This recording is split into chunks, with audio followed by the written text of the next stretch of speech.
keadaan kita memang virtual, maka kita harus banyak sabar. Kalau misalnya ada masalah kita nggak boleh panik, kita coba yang terbaik ya. Nanti saya dibantu kalau ada kendala ya. Baik. Sudah terlihat Kak Ibu? Sudah, Ibu. Oke, saya besarkan. Oke. Ya, Ayah dan Bunda sekalian, terima kasih untuk kesempatan ini. Senang jalan-jalan ke Cikarang dalam bentuk virtual. Dan dulu saya sering ke Cikarang di apa namanya di daerah Jababeka juga karena ada waktu itu saya punya rumah di situ untuk kemudian saya bersih-bersih di sana. Nah, hari ini senang sekali saya bisa ketemu dengan semua ayah bunda di sini. Berharap ayah bunda semua bisa melihat ini dan kemudian mencoba melihat kepada diri kita sendiri, apakah kita sudah melakukan bullying juga atau tidak. Karena gini, ayah bunda, bullying itu sebelum saya mulai ya, bullying yang paling hebat itu adalah kadang-kadang yang tanpa disadari itu terjadi di rumah yang dilakukan oleh ayah bunda sendiri. Nanti saya kasih tahu kenapa itu bisa terjadi. Ya, ini saya kasih lihat fenomena bullying yang ada. Ada anak sama anak, ada guru dengan anak, itu bisa terjadi. Dan kalau rata-rata kalau sudah dipertemukan mengatakan bahwa karena emosi. Nanti saya jelaskan bagaimana peran si emosi itu sampai bisa membuat kita membuli orang lain. Ya, nah kita tahu bahwa banyak sekali tentang hal yang viral terjadi di lingkungan kita, memperlihatkan betapa dahsyatnya bullying. Bahkan dampaknya orang yang dibully biasanya melakukan bullying kepada orang yang lain lagi. Coba bayangkan. Perundungan ini bahasa Indonesianya perundungan ya, bullying itu bukan sesuatu yang apa ya, yang sesuatu yang bisa di-stop begitu saja. Maka kita harus teliti. Saya ngasih lihat contoh ini adalah yang terjadi di luar rumah. Tetapi actually di rumah anak sering dibully oleh orang tuanya sendiri. Adek, coba sini, lihat. Apa yang kamu bisa sih? Gak apa-apa nggak bisa. Itu bullying. Apalagi kalau kita pakai pukul. Apalagi kalau kita pakai cubit. Itu bullying. Memberikan pola asuh kepada anak, mendidik anak, kalau tidak, menurut saya nggak selalu harus pakai kekerasan, nggak usah pakai suara atau kemudian bukan hanya suara, tapi kata-kata yang menyakitkan. Pada saat itu dilakukan, maka Anda yang punya power melakukan bullying pada yang tidak punya power, yaitu anak-anak Anda. Coba kita introspeksi. Saya nggak bermaksud menyentil ya, pernah nggak kita melakukan itu di rumah? Nah, bullying itu berasal kata bully artinya menggeretak ya, pergetakan itu jadi menggeretak orang gitu, yang lain. Nah, bullying itu perilaku agresif yang dilakukan berulang-ulang oleh seseorang atau sekelompok orang yang memiliki kekuasaan terhadap orang lain yang lebih lemah dan tujuannya adalah menyakiti. Itu bullying. Jadi itu makanya saya bilang kalau kita mempunyai power yang lebih dan anak kita itu less power daripada kita, itu berdampak kepada anak itu kemudian bisa saja kita bully di rumah tanpa kita sadari. Orang tua kadang-kadang lucu loh sebetulnya. Kenapa lucunya? Aneh. Adek, kakak, ibu marah karena ibu sayang sama kamu. Numpang tanya, kalau sayang itu ekspresinya seperti apa? Bisa jadi gagal fokus anaknya. Pada waktu orang tua mengatakan sayang dengan suara tinggi dan menyakitkan, artinya kalau ke temannya dia melakukan hal yang sama, artinya dia sayang sama temannya. Is that true? Is that true? Betul-betulkah itu? Pasti tidak. Itu baru kita sadar. Tapi di rumah kita selalu melakukan hal yang kadang-kadang kita lupa bahwa itu sebetulnya melakukan bullying kepada anak kita. Dan pada waktu dia diperlakukan seperti itu, karena less power dari orang tuanya, dia tidak akan berani untuk mengatakan sesuatu. Apalagi kalau anak itu masih kecil, balita. Nah, coba direnungkan. Itu awal bullying. Unsur dalam bullying itu adalah imbalance power. Imbalance itu tidak sama powernya. Satu lebih mempunyai kekuasaan yang lebih daripada yang lain. Apa yang terjadi adalah makanya orang yang tidak punya power, yang tidak berdaya itu kemudian dibully oleh orang yang lebih memiliki power. Lalu ada keinginan untuk mencederai. In English is desire to hurt, baik verbal maupun non verbal. Yang tadi saya bilang, tidak hanya kata-kata yang bukan hanya karena suara tinggi, tetapi kata-kata yang nyelekit. Kalau dalam bahasa Jawa nyelekit, itu bisa juga kemudian membuat orang kemudian dibully. Lalu biasanya ada ancaman agresi lebih lanjut dan repetitif. Ini semua power atau unsur dari bullying. Kalau Anda menemukan ini dalam diri Anda atau melihat situasi seperti ini sudah terjadi bullying. Makanya saya bilang tadi, di rumah itu bisa ayah, bunda, mbak, kakak, atau siapa yang lebih punya power bisa melakukan bullying.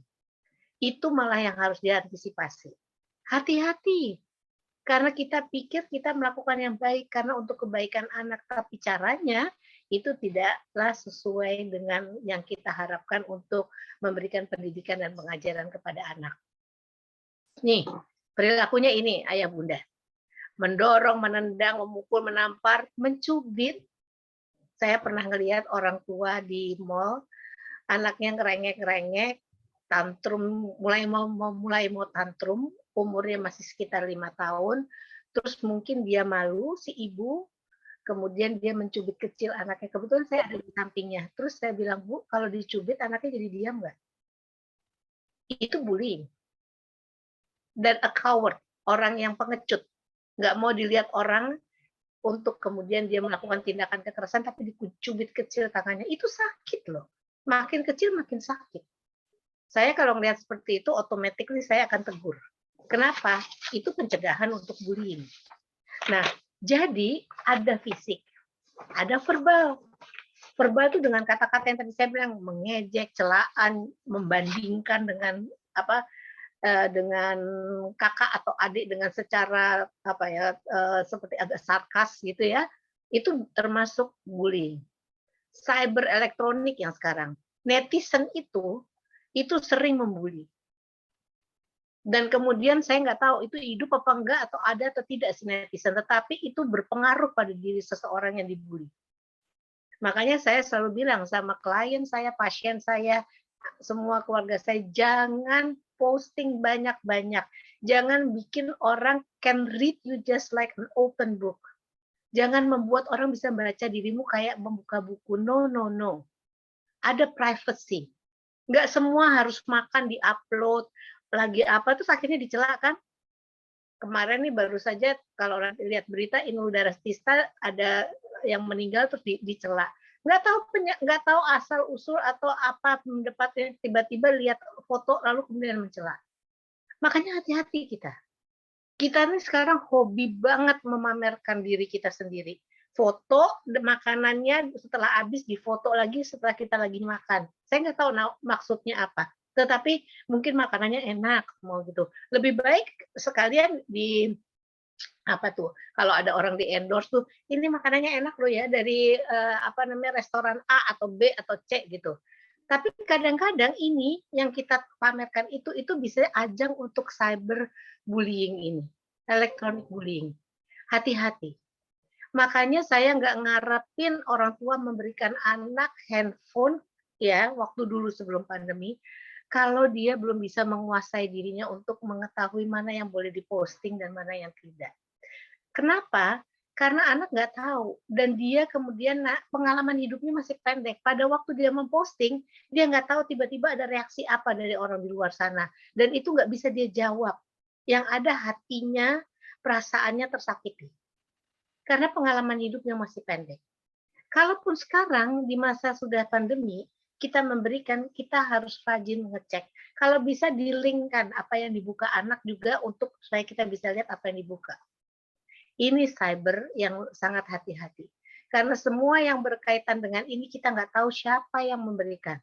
Ada anak artis dibully kemudian sampai dipenjarakan dan sebagainya. Itu kenapa? Karena kita juga nggak boleh, menurut saya kalau bayi atau apa ngapain dikasih account sendiri ke ibunya atau ke bapaknya aja, so you can know that siapa yang bereaksi terhadap itu. Lalu social bullying, yaitu menghasut, mengucilkan, membuat orang merasa tidak berharga di lingkungannya. Itu juga bullying. Jangan ditemenin ya dia. Dia orangnya nggak oke nih, nggak enak gitu. Di kelas semua orang ditanya kecuali anak itu oleh gurunya, itu bullying. Di rumah kakak adiknya mendapatkan perhatian satu anak ini karena memang suka bikin ulah, nggak dilakukan apa-apa, that's a bullying. Ya, jadi kita harus hati-hati. Bullying itu ada dekat sekali dengan kehidupan kita. Nah, kalau di sekolah namanya school bullying. Karena terjadi di sekolah. Pada waktu terjadi di sekolah, ranahnya ini adalah guru, guru BP, dan sebagainya. Dan seluruh unsur yang ada di sekolah harus ada di situ. Pelakunya kenali ya apa yang terjadi pada anak yang orang yang dibully. Anak yang punya biasanya apa ya namanya sifat agresif, itu pelakunya. Terus kemudian biasanya juga anak ini tidak menampilkan emosi negatif pada orang yang punya power lebih banyak. Tapi kalau yang lebih muda, dia punya kemampuan untuk memberikan sesuatu yang kurang sehat atau kurang baik. Lalu ada laporan dari guru atau pengasuh atau apa yang ada di lingkungan sekolah mengatakan bahwa oh nih ada tindakan agresif nih dari anak ini. Anak yang mengalami bully biasanya nanti menjadi pelaku bully juga untuk yang lebih kecil lagi. Nah, korbannya muncul keluhan perubahan perilaku dan kita lihat perubahan perilakunya, menarik diri, nggak berani main pada waktu jam istirahat. Memang sekarang kan masih pertemuan tatap muka terbatas ya, jadi kita belum lihat, nggak boleh ada acara istirahat gitu. Semua di dalam kelas, dalam pantauan guru. Di dalam kelas pun kalau guru lagi lengah bisa aja anak satu membuli yang lain. Lalu kemudian biasanya laporan dari guru atau teman pengasuh untuk mengenai tindakan bullying dilakukan oleh anak lain ya. Itu korban itu mengalami banyak hal yang membuat mereka menjadi kurang nyaman juga. Nah, beberapa faktor yang menyebabkan munculnya perilaku bullying, tadi saya sudah kasih lihat di depan, bullying itu ada satu power yang kurang dan sebagainya ya. Nah, ini dendam biasanya. Dia pernah disakiti, dia kemudian menyakiti. Kecerdasan emosi atau emotional intelligence yang rendah. Ayah dan bunda sekalian, saya yakin agama selalu memberikan satu panutan untuk berperilaku baik. Nah, sama dengan moral. Moral itu adalah kemampuan anak membedakan baik dan buruk. Ya. Nah, di dalam emotional intelligence itu sebetulnya kita mengajarkan anak untuk empati. Jadi, kalau anak emotional intelligence-nya tinggi, the first thing they have to do adalah dia memotret dirinya. Saya tahu kelebihan kelemahan saya. Kekurangan saya nggak sabar. Apa dia bisa lihat. Lalu setelah dia tahu tentang emosinya, terus dia bisa mewarnai emosinya. Mewarnai maksudnya menamai emosinya. Misalnya dia lagi nggak enak. Ini apa? Oh, ini saya rasanya sedih. Kalau anak atau orang tidak bisa menamai emosinya itu bahaya. Misalnya orang klien saya, pasien saya datang, Bunda, saya uring-uringan. What's the meaning of uring-uringan? Apa rasanya Ibu? Saya nggak tahu, saya nggak bisa menggambarkan. Ini susah. Kita manusia wajib tahu emosi yang kita rasakan. Misalnya seorang anak nangis. Nangis itu bisa karena dipukul, nangis itu bisa karena dia sedih, nangis itu bisa karena macam-macam. Kelilipan pun bisa nangis. Jadi kalau kita lihat anak nangis, kita kasih tanya, kenapa kamu nangis, Nak? Misalnya gitu. Cucu saya 3 tahun nggak bisa buka kaleng. Halo? Cucu saya 3 tahun tidak bisa buka kaleng kerupuk. Dia nangis. Waktu dia nangis itu saya tanya, kenapa Kakak Kai? Kakak Kairin nggak bisa buka kerupuk. Kakak apa, marah atau sedih? Sedih, Nena. Oke. Panggil saya Nena. Sedih. Dia tahu warna itu sedih yang dia rasakan karena gemes, nggak bisa kebuka kaleng kerupuk. Kita ajarkan, bukan kita bukakan, kita ajarkan bisa pakai sendok, dicungkil, ting, bisa kebuka kalengnya. Contoh seperti itu. Itu kecerdasan emosi, memahami emosi. Setelah paham, orang yang paham ini bisa mengontrol emosinya. Ya, lalu kemudian bisa juga kemudian mengempati orang lain. Itu kecerdasan emosi. Pada dia waktu dia tahu emosinya seperti apa, dia bisa mengelolanya, bisa kemudian mengontrolnya, lalu mengerti emosi orang lain, lalu kemudian dia bisa kemudian berhubungan dengan orang lain dengan baik. Itu kecerdasan emosi. Makanya anak yang ini kecerdasan emosinya rendah, yang membuli. Pola asuh di rumah, itu bisa juga. Di rumah gimana dia di-treatment? Paling pola asuh tuh ada 4 ayah bunda, misalnya ya, menurut Bomrin, di mana ada 2 sumbu. Sumbu yang ke atas itu adalah kontrol terhadap tingkah lakunya. Sumbu yang melintang itu adalah kedekatan kita dengan si anak. Makin kontrolnya tinggi, kedekatan kita rendah, itu otoriter. Apa yang dikatakan orang tua adalah bos, nggak bisa diubah. Tapi kontrolnya tinggi, terus kedekatan dengan anaknya tinggi, itu otoritatif. Ada aturan, tapi anak masih boleh bertanya. Dan ini banyak yang kemudian tanya jawab sama anaknya, sampai anaknya paham kenapa sesuatu tidak boleh dilakukan. Tapi kalau kontrolnya rendah, tidak ada aturan mungkin, terus kemudian kedekatannya juga rendah, nah ini neglected, artinya dicuekin aja. Kalau kontrolnya rendah, tapi kedekatan emosinya dengan kedekatan dirinya dengan anak tinggi, itu orang permisif. Artinya apa? Anak jadi bos, apa-apa boleh. Terus kenapa kok masalah pola asuh dalam bullying? Kalau di rumah kita otoriter terus, itu automatically anak akan mengikuti. Ini 4 Allah memberikan luar biasa, subhanallah. Kemampuan kita apalagi orang tua dan guru 4-4-nya ada. Tetapi kalau udah kebiasa pakai otoriter, karena itu yang paling paling cepat. Apa kata itu nggak ada yang berubah lagi. Kalau yang paling lama apa? Otoritatif atau demokratis tadi itu. Yang tinggi kontrolnya tapi kedekatannya juga tinggi. Itu gimana? Ya itu, dia pakai tanya jawab. Kenapa saya mesti gini? Boleh nggak gini? Mama kenapa begitu? Bolak-balik. Itu lama. L pakainya. Kalau mau cepat, ya itu pakai otoriter. Tapi ternyata semua hal yang ada di dalam kehidupan kita tuh nggak bisa didekati dengan satu model pola asuh. Dan orang tua, guru bisa merubah sewaktu-waktu kalau dia mau, gitu ya. Kalau anak dalam bahaya, misalnya anak mau kecemplung sumur gitu, aku mau bunuh diri, aku mau cemplung sumur. Kalau demokratis nggak bisa Bu, kenapa? Tanya jawab Bapak dan Ibu. Nanti udah keburu nyemplung. Kalau neglected, ya udah terserah gitu. Kalau kita kemudian mengiyakan apa kata anak, silakan nak, semoga sampai ke bawah gitu kan. Tapi kalau dalam keadaan gitu, kritis, otoriter. Tapi nggak semua harus otoriter. Ya, lalu tradisi, ada tradisi misalnya, kayak orang tawuran tuh, itu tradisi. Kalau ditanya masalah sebenarnya apa, saya bantu untuk Diknas juga, untuk melihat anak-anak yang tawuran tuh nggak tahu penyebabnya apa. Cuman benci aja sama SMP itu atau SMK itu atau apa gitu. Lalu modeling, mencontoh. Bagaimana kalau kita di rumah antara suami istri juga kemudian cara kita guru sebagai guru tidak jadi panutan, malah modelingnya negatif. Kita ngomel, kita marah, kita menyudutkan orang, itu akan dicontoh karena menarik, membuat orang tidak berdaya. Anak akan nyontoh. Nah, korbannya kayak apa? Memiliki kelemahan, keterbatasan. Jadi akhirnya memiliki kelemahan atau keterbatasan fisik. Nggak bisa asertif korbannya. Tidak asertif itu menyatakan perasaan, pikiran, dan keinginannya tanpa menyakiti orang yang diajak bicara. Nggak bisa bilang tidak. Kurang terampil dan kurang percaya diri. Lalu kemudian jadi dianggap orang-orang yang korbannya ini kemudian nggak bisa dan memberikan warna untuk saya nggak mau loh diperlakukan seperti itu gitu. Nah, percaya diri ini juga proses bikinnya luar biasa untuk diri seseorang. Saya kemarin ada pokoknya klien pasien saya itu nggak punya kepercayaan diri, ikut apa kata teman, dibully sampai dia kuliah. Sudah 7 semester baru hanya berapa baru berapa SKS yang dikumpulkan.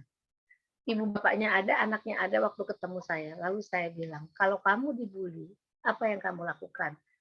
Dia nggak fight, tapi flight. Contohnya apa? Minum. Contohnya apa lagi? Dia lalu saya bilang, kamu pakai narkoba nggak? Diam lama. Saya bilang, saya tunggu jawaban kamu. Iya ternyata ganja. Ibu bapaknya nangis di depan saya. Karena nggak pernah tahu. Anak ini nggak punya percaya diri sama sekali. Percaya diri ayah bunda didapat kalau anak memiliki kemampuan untuk punya awareness tentang dirinya.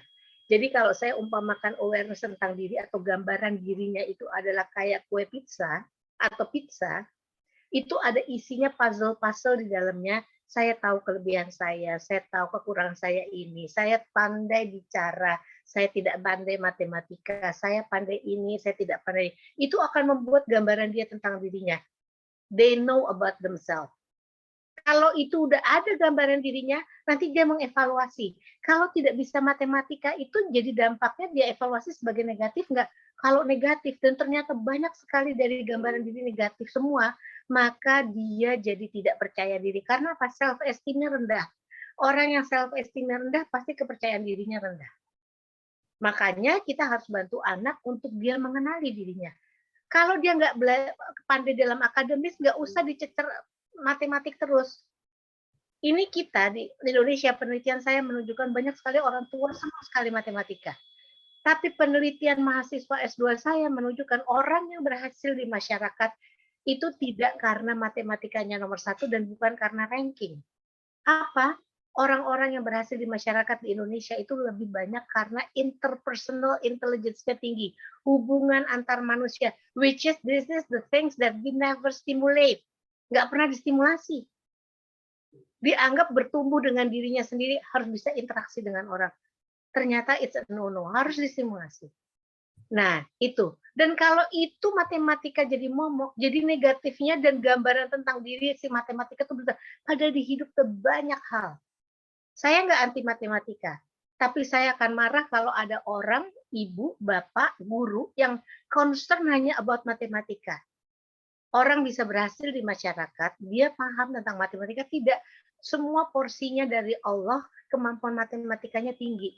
Kalau kita bicara tentang teori Gartner, multiple intelligence, ada namanya logical mathematics. Itu penting untuk analisis dan sebagainya. Nggak usah keluarnya dalam bentuk pelajaran matematik. Dia bisa analisis suatu situasi, itu juga bagus. Ya. Lalu kemudian dianggap memiliki perbedaan deh pokoknya ya, anak-anak yang jadi korban ini ya. Lalu berikutnya kita lihat adalah akibat bullying. Bila ditangani, tidak ditangani, perilaku relatif menetap dan akan terus. Nanti sampai dia punya suami, punya istri, dalam kehidupannya dia pasti akan cari orang yang bisa dibully. Dapat dikenai tindakan hukuman orang yang membuli. Apalagi sekarang, undang-undangnya juga ketat sekali. Bisa mempengaruhi orang lain menjadi pelaku. Lalu korbannya seperti apa? Korban bullying itu adalah orang-orang yang kita lihat ya, pada waktu kondisi emosinya itu ada yang terguncang. Kasihan nih, orang yang mengalami ini mengalami keterguncangan. Dan kita sebetulnya nggak pernah tahu ini ya, orang-orang ini nih kenapa ya dia sampai seperti itu, karena chemistry-nya dari setelah dibully itu memang bisa macam-macam gitu. Nah, kalau kita lihat bahwa orang ini dibully dan kemudian berdampak daripada bullying itu jadi terguncang, kita harus tanya dengan sesama apa sebetulnya yang terjadi. Lalu adaptasi lingkungannya terganggu, menarik diri, takut ketemu orang. Ada tuh banyak klien saya, pasien saya yang mengalami bullying tanpa disadari. Seorang ibu, kemudian sekarang istilah anak remaja sekarang barcode. Ayah bunda tahu, itu memotong lengannya sendiri. Attempt suicide. Tapi kalau sudah tidak hanya remaja, orang yang sudah ibu rumah tangga, itu apa? 2 hari yang lalu saya dapat. Kenapa? Karena dia nggak tahu bagaimana caranya menangani masalah yang datang pada dia. Lalu prestasi belajar terganggu, automatically. Pikirannya, emosinya, kemudian dipenuhi dengan ketakutan dan sebagainya, anxiety tinggi, maka dia nggak bisa belajar. Cenderung menarik diri dari pergaulan. Iya, karena dia tidak berani menghadapi teman-temannya. Nah, ini. Faktanya, perilaku bullying itu merupakan learned behavior. Dipelajari. That's why kita juga di rumah jangan melakukan ini. Nanti anak jadi belajar. Karena manusia lahir itu sebetulnya bukan seorang penggertak. Manusia lahir kalau kata John Locke itu tabula rasa, bersih. Kita yang membentuk framing-nya itu dari kita membentuknya dia sampai jadi seperti apa. Dan dia bukan orang yang mengganggu yang lemah pada waktu lahir. Insya Allah tidak. Tapi kemudian menjadi itu apa? Karena lingkungan. Manusia tumbuh dan berkembang, satu faktor nature, itu terberi dari Allah, given by Allah, kecerdasan atau apa potensinya, berapa besar, misalnya matematikanya segelas, yang satu piring, yang satunya satu toples, itu dari Allah, given by Allah. That's nature. Jadi diturunkan. Tapi and then ada nurture. Nurture itu environment stimulation, gizi dan sebagainya. Itu ada di situ. Makanya kalau dia nggak terberi dengan bentuk orang penggertak, kenapa jadi penggertak tuh karena lingkungan yang membentuk. Ya. Nah, bagaimana penanganannya? Pelaku bullying sejak anak itu bicara atau dia anak apa tidak, kita lihat ya pelakunya ini bertanya pada dia. Apa sih yang dia lakukan? Apa yang menyebabkan dia suka melakukan itu? Itu mesti ditanyakan. Terus kemudian kita tanyakan lagi, untuk ajarkan untuk berempati. Empati itu memahami perasaan pikiran orang lain. Empati ini subhanallah luar biasa, itu core dari moral. Bapak Ibu, orang beragama itu sangat syarat akan moral di dalam agama kita. Tapi bisa dia bermoral, bisa tidak. Kalau kita tahu habliminallah, habluminanas, kadang-kadang habluminallahnya jalan, habluminanasnya nggak jalan. Moral itu habluminanas. Tapi makanya harus diseimbangkan. Orang yang memahami harus keluar dalam bentuk perilaku. Ajarkan ia berempati, menghargai orang. Cari penyebab anak, apa yang menyebabkan anak ini seperti itu. Posisikan diri untuk menolong anak, bukan menghakimi anak. Jadi kalau dia penanganannya itu nggak hanya anak yang dibully, tapi yang membuli juga kita tangani. Kenapa? Karena bisa saja dia kemudian menjadi anak yang akhirnya tidak punya teman juga karena suka membuli. Kalau nggak mampu juga, libatkan tenaga ahli untuk yang pelaku bullying. Korbannya, apa yang harus dilakukan? Korbannya itu mendapatkan kejelasan. Kenapa sih kejadiannya gitu? Apa sih yang terjadi sampai ini bisa terjadi seperti ini gitu?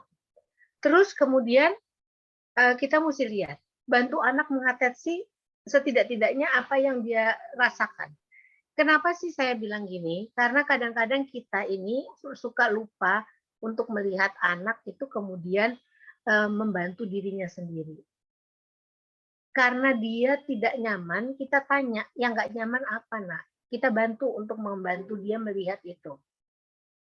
Bukan lari. Cara menghadapi konflik ada dua, fight atau flight. Fight itu maksudnya langsung berhubungan untuk mengatasinya.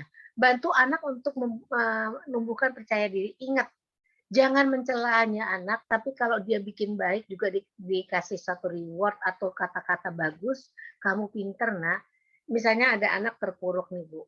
Anak ini memang nggak bisa eksakta, tapi dia lentur dalam hubungan dengan sesama, dia orangnya ingin membantu, itu dikasih poin. Jangan yang jadi kiblat pemikiran kita hanya adalah kalau yang diprestasi di sekolah itu harus adalah yang ada di di sekolah saja, apa pelajarannya gitu. Enggak begitu. Dengan dia mendapatkan nilai itu, dia jadi tahu, walaupun saya nggak bisa itu, tapi saya punya kemampuan yang lebih baik di dalam bidang ini.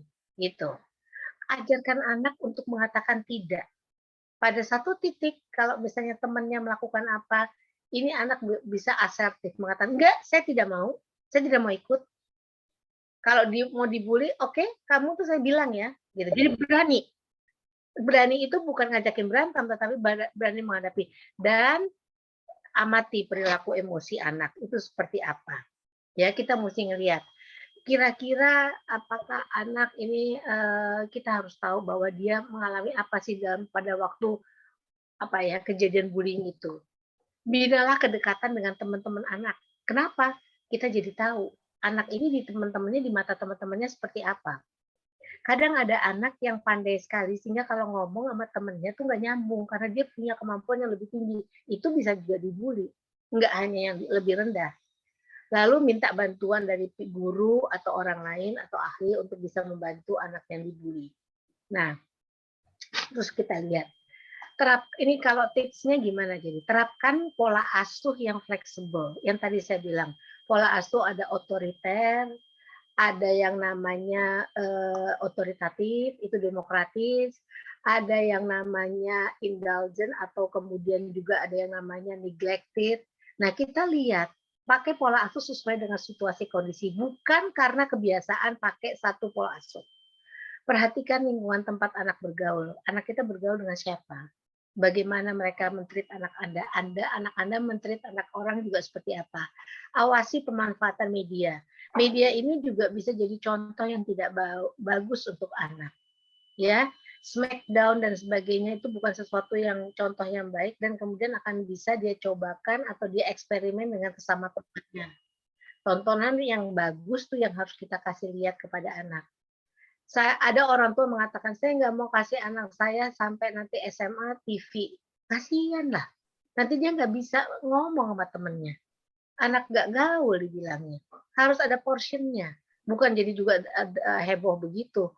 Lalu kemudian bekali anak dengan kemampuan untuk membela diri. Baik membela diri secara fisik maupun secara psikis. Jadi dalam arti kata fisik itu kalau dia dipukul, nggak nyerahin kepala gitu. Tapi bisa nangkis misalnya gitu. Kalau psikisnya, ya merasa untuk percaya diri, berani, kemudian mengatakan tidak kalau memang sesuatu itu tidak masuk di akalnya. Lalu bekali anak dengan keterampilan hidup, life skill. Ini menarik, Ayah dan Bunda sekalian. Life skill ini nggak diajarkan oleh kita di rumah maupun di sekolah. Life skill, keterampilan hidup adalah kalau kita punya lihat masalah, the first thing they have to do menganalisa. Masalah ini apa ya? Oh, kayak gitu. Lalu setelah dia tahu masalahnya, berikutnya adalah dia mencoba melihat dari persepsi orang lain. Kenapa ya orang lain atau guru suruh saya selalu beresin tugas, dan kalau ibu suruh ada tanggung jawab di rumah gini-gini. Mengempati posisi orang lain.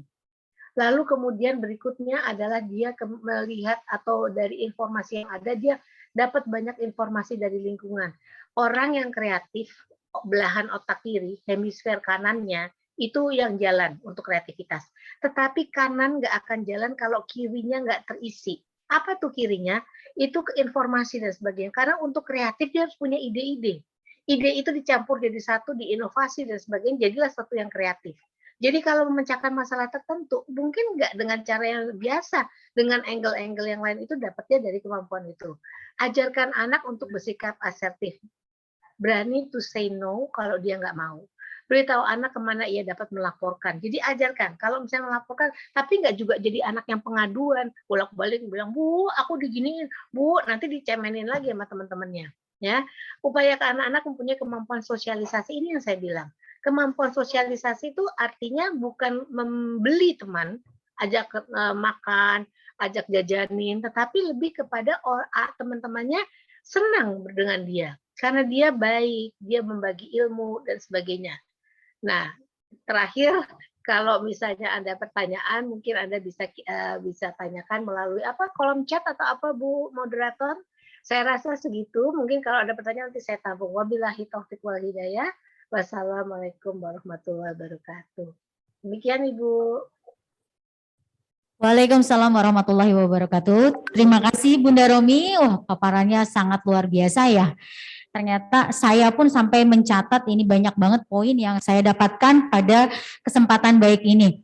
Baik, Ayah Bunda, Bapak Ibu, dan juga rekan semua, akan dilanjutkan sesi berikutnya dengan tanya jawab. Tanya jawab akan dibuka dalam 3 sesi.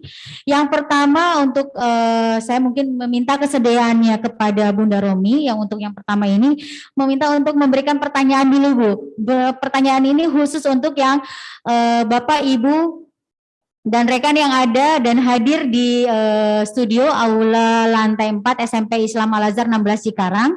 Dan yang kedua pertanyaan akan saya buka di layanan raise hand. Jadi nanti yang mengangkat tangan di Zoom itu akan saya persilakan untuk bertanya langsung kepada Bunda Rumi, dan yang ketiga akan saya buka di fitur chat untuk yang chat yang sudah masuk atau yang melayangkan pertanyaan melalui layanan chat. Baik, yang pertama barangkali saya meminta kesediaan Bunda Romi untuk memberikan pertanyaan kepada audiens. Kenapa? Karena ada hadiah dari panitia yang akan kami berikan atau sebagai apresiasi terhadap atensi yang diberikan oleh audiens yang ada di studio ini. Silakan Bunda. Oke. Jadi bukan orang yang nanya, saya yang nanya malah ya Bu ya. Oke. Yang pertama spesial ya Bunda. Spesial pakai telur ya Bu. Oke. Jadi tadi saya mengutarakan ada unsur dalam bullying. Ada 3 unsur dalam bullying, yaitu apa? Coba bisa berikan misalnya 2 saja. Oke, baik. Siapakah yang berkenan untuk menjawab pertanyaan dari Bunda Romi ini? Saya persilakan kepada Bapak Ibu guru dulu. Yang ditanyakan oleh Bunda Romi adalah unsur dari perilaku bullying ini. Ada 3, tapi ada 3. Kalau bisa jawab 2 saja sudah luar biasa. Oke, siap. Yang diminta Bunda Romi hanya 2. Ayo, siapa yang bisa? Baik, mungkin kepada siapa ini yang bisa? Peserta ini kalau di kolom chat udah ada nih Bu, 2 yang recent. Oh, di kolom chat betul, tapi ini spesial saya meminta mungkin saya akan buka dulu kepada audiens di sini Bunda. Oke. Saya Assalamualaikum.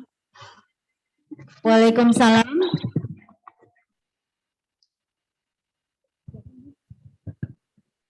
Ini mungkin untuk yang datang di itu ya Bu, di Al Azhar dulu ya. Jadi kita tunggu teman-teman ayo yang ada di Al Azhar dapat hadiahnya bagus nih. Ayo baik. Kalau tidak, ya, oke baik. Terima kasih sudah ada yang mau menjawab dari Ibu Guru. Perwakilan Ibu Guru ini siapa? Silakan. Ya, Assalamualaikum warahmatullahi wabarakatuh. Waalaikumsalam warahmatullahi wabarakatuh. Perkenalkan, nama saya Fitriayuni Astuti. Kebetulan saya guru yang disebut-sebutkan oleh Bunda Romi tadi, guru matematika. Dan saya mau menjawab pertanyaan dari Bunda Romi. Unsur dalam bullying yaitu ketidakseimbangan kekuatan atau imbalance power. Yang kedua, keinginan untuk mencederai, baik verbal maupun non-verbal. Yang ketiga, ancaman agresi lebih lanjut. Berikut jawaban dari saya. Terima kasih. Wassalamualaikum warahmatullahi wabarakatuh. Waalaikumsalam warahmatullahi wabarakatuh. Luar biasa ya Bunda Romi. Iya. Apresiasi kembali untuk Ibu Guru yang sudah menjawab pertanyaan tersebut. Nanti akan diberikan hadiah dari panitia. Tepuk tangan. Baik Bunda, mungkin pertanyaan selanjutnya akan saya buka dari yang sudah raise hand di sini. Ada Bunda Alif Putra Adakhil. Nah, Bunda Alif Putra Adakhil dari kelas 8C ini dari internal keluarga SMP Islam Al Azhar 16 Cikarang ya Bunda. Baik, saya persilakan kepada Bunda Alif Putra Adakhil untuk bertanya langsung. Apakah Bunda Alif sudah hadir, bisa kita tayangkan di sini? Halo, Assalamualaikum. Waalaikumsalam.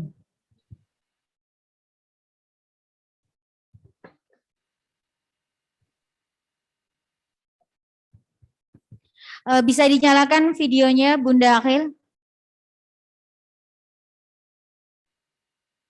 Oh ternyata, mohon maaf, Bunda Akhil hilang ini. Kemanakah? Jauh.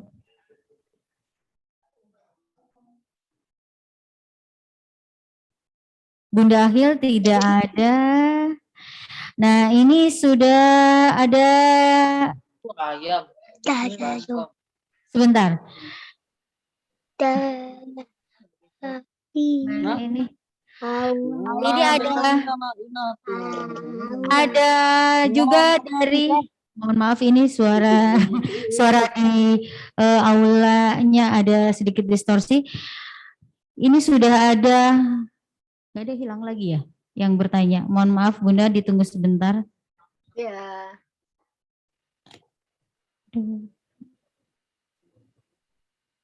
Oke, baik, sambil menunggu yang Ren. Oh, ini sudah ada yang resen kembali. Ini ada Haiga dari, ini murid ya, Haiga dari kelas 11 SIPA 1 ini. Bunda Haiga ya, Bunda Haiga mungkin dari umum ya Bunda Haiga. Bunda Haiga silakan langsung bertanya kepada Bunda Romi. Oh, saya dari Al-Azhar ya, Mam, SMA. Oh iya, mohon maaf. Karena penamaan di sininya nama langsung, mohon maaf sekali lagi Bunda. Silakan Bunda. Assalamualaikum, Bunda Ros. Waalaikumsalam warahmatullahi wabarakatuh. Bun mau tanya, batasan bully itu sendiri seperti apa ya? Misalnya contoh, di sekolah kan sekarang banyak tuh Ada ombudsman dalam rangka anak dipanggil nama bapaknya atau ibunya gitu. Itu termasuk bully nggak, Bunda? Oke, siap. Makasih. Itu saja Ibu. Ya, itu aja. Oke, sebetulnya gini, sebaiknya kita ajarkan juga tata krama untuk bercanda ya, bercanda tuh bahasa Indonesianya apa ya? Pokoknya untuk bergurau gitu ya. Kadang-kadang memang kalau nama itu tidak ada apa namanya, tidak ada kaitannya dengan sesuatu yang sifatnya menyudutkan atau kemudian membuat yang dipanggil itu tersakiti, sebetulnya itu tidak bully, Bu. Misalnya mereka sama-sama menggunakan nama ayah, tetapi saya sih prefer kalau bisa bergaul itu tidak usah menggunakan nama dari yang orang tua atau apa. Memberikan nickname, nama kecil atau nama apa ya, misalnya gitu, si Imbul, si apa ya, si endut, si apa gitu, itu juga nggak oke. Karena makanya saya melarang orang tua kalau misalnya membuat anaknya lucu nih, terus dipanggil si Gembul gitu. Itu nanti kalau udah gede, dia kebawa teman-temannya kenal namanya dia si Gembul, dia nanti dipanggil si Gembul. Belum tentu nanti pada waktu dia SMP atau SD nyaman dengan nama Gembul. Gitu. Jadi prefer untuk kemudian manggil namanya saja. Kan nama itu adalah doa. Jadi kita kemudian manggil namanya. Memang nama kecilnya siapa? Cucu saya namanya Kairin, manggilnya Kai. Kai, ya udah nggak apa-apa. Aldevaro jadi Faro, cucu saya satunya. Tapi saya nggak ngizinin untuk ambilnya si Embil karena dua-duanya pipinya emang Embil gitu. Tapi jangan dipanggil seperti itu. Itu berdampak kepada nanti kalau dia sudah masuk sekolah yang lebih tinggi, mungkin dia nggak akan nyaman lagi dengan nama itu. Kalau sekarang dia nggak tahu artinya. Pada waktu dia misalnya masih kecil, tapi pada waktu dia besar. Nah, jadi kalau batasannya, Bu, selama kalau kita tadi lihat di definition bullying, kalau itu berlaku terus-terusan oleh satu orang atau sekelompok, kemudian membuat menyudutkan, mengintimidasi dan sebagainya, itu sudah bullying. Itulah yang saya bilang, kenapa orang tua kadang-kadang lupa kalau dia sendiri sebetulnya melakukan bullying kepada anaknya. Karena nggak nyangka bahwa itu adalah bullying gitu. Itu karena ketidaktahuan saja. Tapi mungkin sekarang kalau sudah tahu, kita akan merubah cara kita mengasuh anak. Apakah itu terjawab, Ibu? Baik, Bu, jelas banget. Kalau yang ini, Bu, misalnya contohnya di sekolah nih, anak-anak kan biasa suka bercanda ya, Bu, manggil-manggil nama bapaknya. Terus kadang juga ada sampai nangis gitu, itu masuk ke bullying atau enggak, Bu? Ya. Iya, kalau sampai dia nangis dan sebagainya itu bullying. Oke, baik Bu. Terima kasih banyak, Bunda. Ya, sama-sama. Oke, baik. Terima kasih Bunda dan Bunda yang sudah bertanya, Bunda Hega. Dan selanjutnya ada juga yang sudah raise hand, ini dari peserta umum, akan saya undang juga di sini. Kepada Bunda Zestira, ini sudah hadir juga. Silakan Bunda Zestira bisa bertanya langsung kepada Bunda Romi. Iya, baik. Terima kasih. Assalamualaikum Bunda Romi, Assalamualaikum Bapak Ibu Guru SMP Al-Azhar. Saya dari umum, Alhamdulillah terima kasih kepada SMP Al-Azhar telah mengadakan seminar pagi ini yang sangat luar biasa ya ilmunya, Bunda Romi, terima kasih. Di sini saya ingin bertanya, jadi beberapa minggu lalu anak saya pernah sempat bercerita ke saya bahwa dia dinakalin. Konsepnya awalnya dinakalin, tapi dia bercerita dalam keadaan emosi. Jadi waktu itu saya hanya dengarkan saja gitu ya. Saya dengarkan sampai dia selesai cerita, saya tenangkan dan saya biarkan dulu Bunda sampai 1-2 jam. Dia sudah main sama adiknya, sudah makan siang, sudah di rumah. Saya tanya kembali, Mas maaf ya, Bunda mau tanya sebenarnya kejadiannya di sekolah itu seperti apa gitu, dan dia cerita lah gitu Bunda. Di awal cerita dia langsung sudah nangis. Bunda, di sini saya sakit kata dia gitu. Di sini sakit rasanya. Saya pikir ini fisiknya yang sakit. Kenapa nak? Dipukul, diapain gitu? Enggak, tapi di sini rasanya sakit dia bilang. Waktu itu saya kaget karena reaksi dia seperti itu. Saya pikir ini hanya kenakalan anak-anak ya Bunda ya gitu. Ini anak saya kelas 2 SD Bunda. Lalu dia ceritakan semuanya dari awal bahwa sedang menunggu jemputan dari saya. Dia bersama temannya, 2 orang perempuan. Temannya awalnya iseng katanya. Jadi kayak mengganggu dia, menendang sambil bercanda, dan kemudian ada tindakan menjambak rambut anak saya, kemudian tasnya diambil, diinjek-injek, kemudian sampai waktu dia mau ngambil tasnya, mungkin saat itu dia mau ngambil tas, matanya hampir kecolok, dia bilang waktu itu. Terus ya udah saya dengarkan sampai dia sampai nangis, ya. Halo? Ya. Ya, silakan Bunda. Iya. Nah, waktu itu saya tanyakan, sampai dia cerita semuanya. Nah, di situ saya kaget dengan kejadiannya sampai ternyata anak saya sakit sampai sedalam itu gitu. Dan akhirnya saya sebagai orang tua coba menenangkan gitu di sini. Saya sama suami coba menenangkan anak saya terlebih dahulu gitu bahwa ya apapun kejadiannya coba untuk ikhlas dan segala macam. Kita waktu itu kita kasih motivasi dengan kisah-kisah Rasul. Nah, alhamdulillah anak saya besok paginya tetap mau ke sekolah gitu. Tapi ketika mau pergi sekolah dia sempat nangis lagi gitu Bunda. Rasanya saya mau ke sekolah Bun, saya pengen belajar, tapi saya nggak mau rasanya bertemu teman itu, dia bilang gitu. Kira kita kuatkan lagi dan alhamdulillah anaknya kuat dan mau ke sekolah gitu.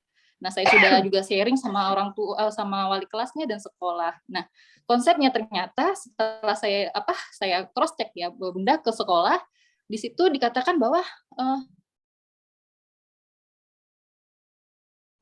langsung kejahatan ya Bunda gitu. Konsepnya kayak bercanda, kayak bermain. Nah, mungkin ada ketertarikan nih dari si anak perempuan kepada temannya gitu, berlawan jenis gitu. Jadi akhirnya tapi di situ posisi anak saya sudah tidak senang dan dia sebenarnya sudah bilang, saya tidak mau, tolong jangan ganggu saya gitu. Tapi mungkin si anak perempuan ini mungkin maksudnya lebih ke cari perhatian dan segala macamnya. Nah, kalau saya di posisi sebagai orang tua korban, saya merasa anak saya dibully gitu ya Bunda ya. Ini udah masuk konsep bullying gitu. Nah, yang saya ingin tanyakan, bagaimana Bunda kita sharing sesama orang tua tujuan sebenarnya masuk bullying apa tidak gitu. Terus bagaimana kita memperbaiki anak kita karena kan kedepannya masih panjang, 4 tahun ke depan kita masih bersama gitu. Nah, dari anak saya sendiri Bunda, ketika saya tanyakan ini lagi beberapa kali saya tanya bagaimana perasaannya, apakah masih sakit? Dia selalu bilang enggak apa-apa, udah ikhlas kata dia gitu karena waktu itu ternyata ayahnya sempat memasukkan kisah yang Nabi Muhammad SAW ketika dilempar batu sama kaum Quraisy, Nabi nggak marah gitu, Nabi sabar gitu. Nah, anak saya mengatakan dia mencontoh itu gitu. Subhanallah, alhamdulillah saya merasa orang tua secara fisik saya udah ngerasa oh anak saya nggak apa-apa, alhamdulillah, mudah-mudahan Allah jaga gitu.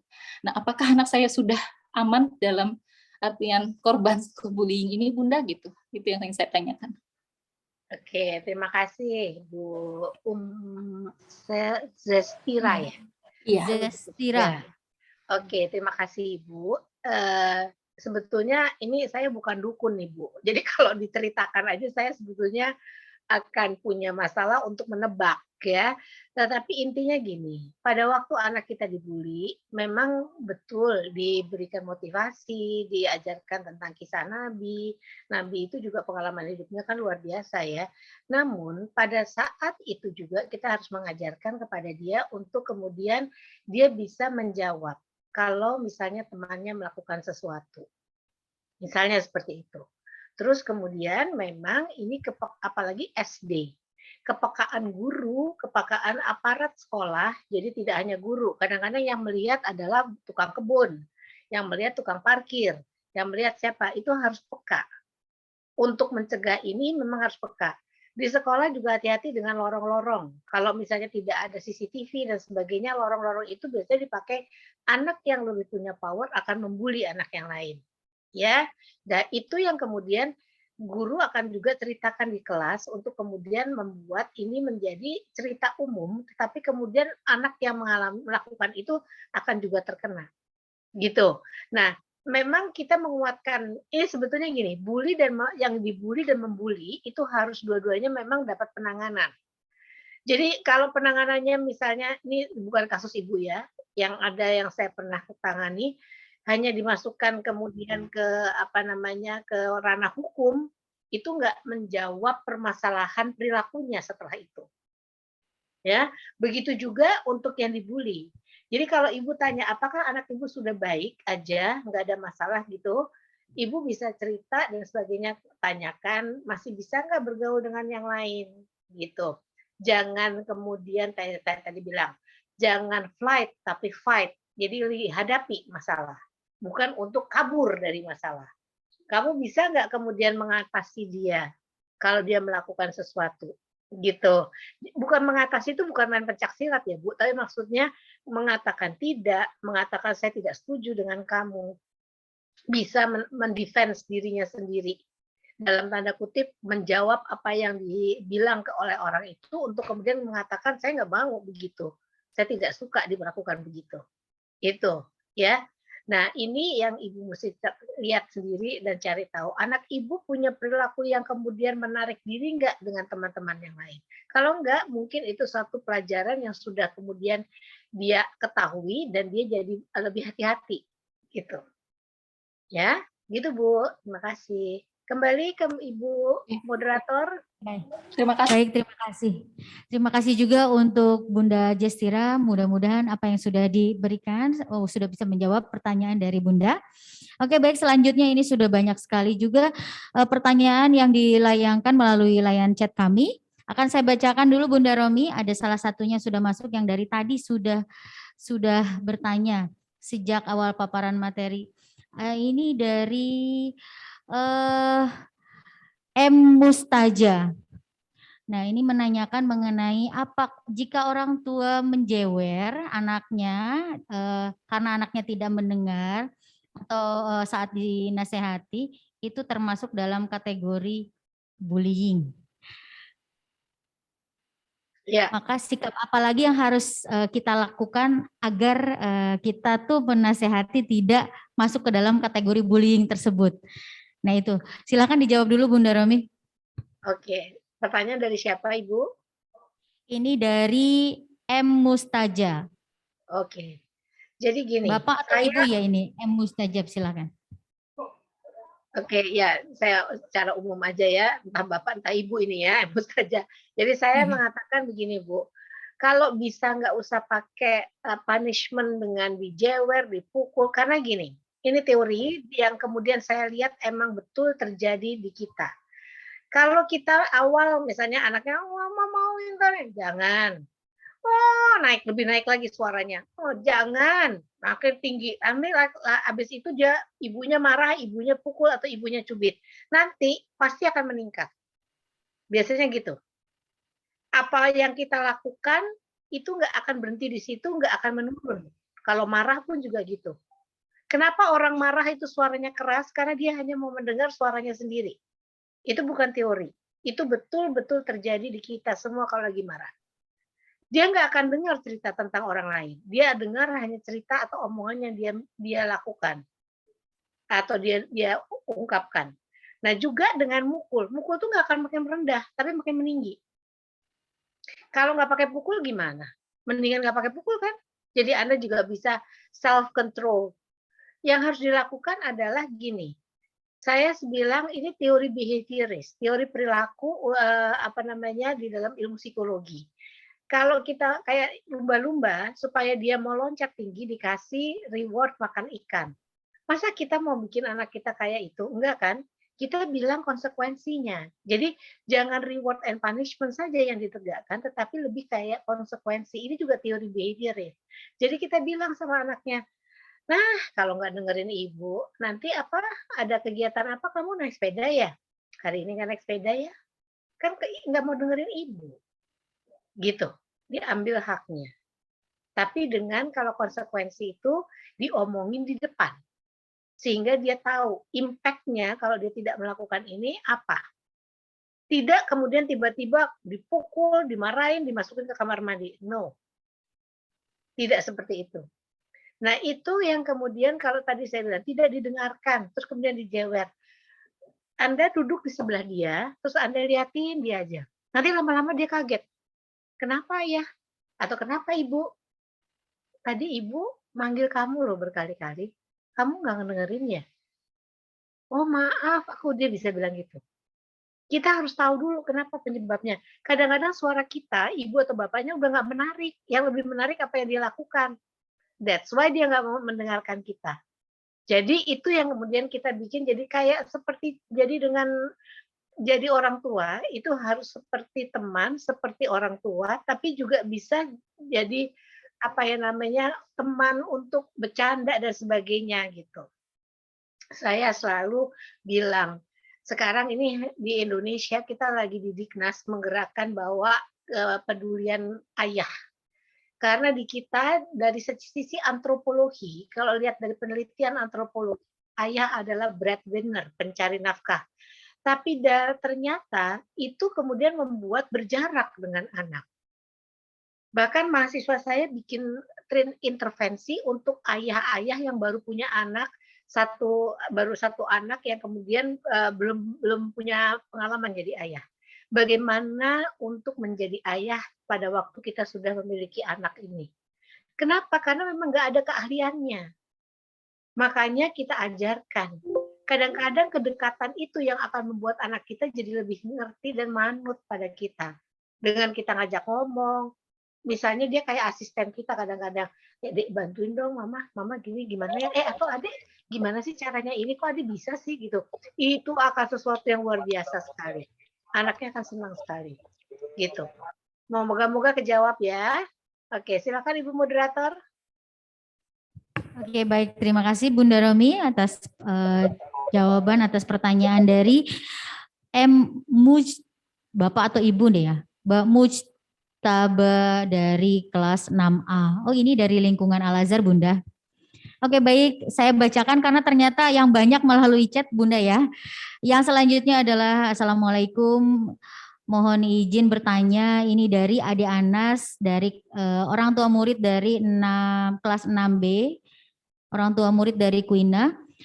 Mohon izin bertanya, jika anak sudah mempunyai trauma yang mendalam dan berdampak terhadap perubahan karakter anak akibat dari perundungan yang anak dapatkan dari luar atau lingkungan sekitarnya, langkah apa yang sebaiknya kita lakukan untuk meredam atau meminimalisir resiko dan juga menghilangkan trauma anak itu sendiri ke depannya, Bunda? Oke. Nah, itu Bunda Romi, silakan. Jadi tadi kan sudah saya katakan bahwa ada anak yang misalnya dibully itu karena kurang percaya diri, kemampuan asertifnya kurang dan sebagainya. Itu yang harus kita tingkatkan agar dia tidak mengalami hal tersebut lagi. Lalu juga kalau misalnya dia punya trauma itu, maka kita memang mesti mencari akar dari trauma itu apa. Misalnya gini, dia sering dibully karena dia punya kebiasaan tertentu. Ini karena ada pasien saya juga seperti itu. Karena selalu punya kebiasaan adalah kayak obsesi kompulsif itu selalu cuci tangan. Jadi kalau sekarang masa pandemi memang disuruh cuci tangan, tapi pada waktu sebelum pandemi ini agak jadi aneh gitu. Setiap kali sebentar-sebentar dia ke wastafel dicuci tangan. Setiap kali dia ke wastafel dia cuci tangan gitu. Nah, jadi teman-temannya ngeledekin gitu. Nah, ini yang kemudian kita mesti juga rubah perilakunya agar tidak dia melakukan hal itu terus. Kita mesti tahu penyebabnya apa yang dia merasa kok selalu harus kotor tangannya hingga cuci tangan gitu. Ini yang kadang-kadang kita tidak tahu apa yang membuat kita mesti motret dari sisi mata teman-temannya anak kita tuh seperti apa. kadang-kadang orang tua begini, nggak ada orang tua yang nggak mau membela anaknya, pasti mau membela anaknya. Tetapi kadang-kadang nggak objektif juga, harus secara objektif kita melihat apa yang menyebabkan hal ini terjadi. Lalu berikutnya adalah kemudian kalau hal itu terjadi di sekolah atau apa, kita harus kemudian ngasih tahu kepada pihak sekolah tentang apa yang terjadi pada anak kita. Dan ini yang kalau menurut saya jangan sampai orang tua melabrak orang tua yang lain. Tetapi harus melewati jalur sekolah bila itu terjadi di sekolah dulu. Karena nggak benar kalau langsung-langsung gitu. Nah ini yang kemudian kadang-kadang kita tidak lakukan, cuman hanya sekedar tapi kemudian kita tanya apa yang mau dilakukan nih dari sekolah, apa yang kita mesti bantu dari sebagai orang tua untuk anak kita juga. Jadi introspeksi terhadap anaknya kita mesti lakukan, lalu kemudian untuk trauma healingnya ya kita mesti lihat apa yang menyebabkan dia menjadi bahan olok-olokan itu. Kemudian kita meningkatkan kepercayaan dirinya itu dengan membantu dia memiliki self awareness tadi, konsep diri dan sebagainya. Begitu Ibu. Oke, baik Bunda Ade Anas, apakah sudah bisa terjawab pertanyaannya? Mudah-mudahan bisa ya Bu. Saya akan lanjutkan kepada pertanyaan selanjutnya. Ini mungkin berkaitan dengan yang inklusi ya Bunda. Assalamualaikum, ini dari peserta umum dari Bunda Abiu. Mohon izin bertanya Bunda Romi, anak saya kelas 1, usianya 7 tahun, ada keluhan ADHD, seringkali melakukan tindakan agresif ke teman-temannya, seperti memukul, mencubit, merusak alat tulis temannya. Apakah hal tersebut merupakan perilaku bullying? Bagaimana solusi yang tepat dan efektif untuk mengatasi hal itu?